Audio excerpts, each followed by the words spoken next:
Zdravo, danas ću vam pokazati kako da pretvorite neku malu sliku u ikonicu formata, znači kako da neku manju sliku pretvorite u ikon format.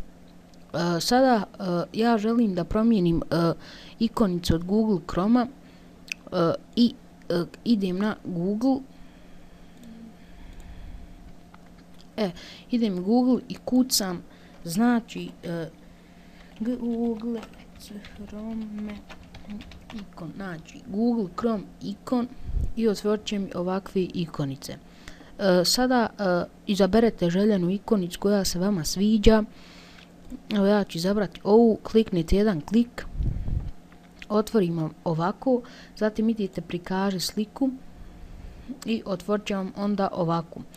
Idete desni klik na sliku i idete Save Image As.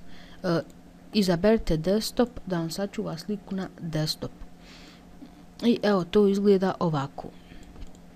Zatim idete na link koji ću vam ostaviti u opisu videa, Convert Iko.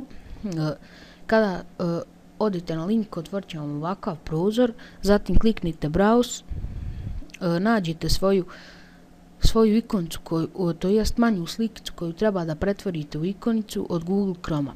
Znači, klik 1, Open i sada dole piše Google Chrome Iko Yellow blablabla. I sada šta je bitno? Bitno je da kliknete Go. Kada je zalijepilo znači ime te vaše ikonice i sada se vam pojavio Google Chrome Iko i kliknite na ovu strelcu prema dole, to je znak da skinite. Idite Save File ili Spasi File i kada se skini bude tamo gdje se najčešće spremaju vaši dokumenti.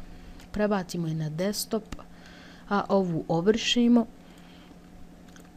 koja je kao manja slikica. Sada kako da je promijenite?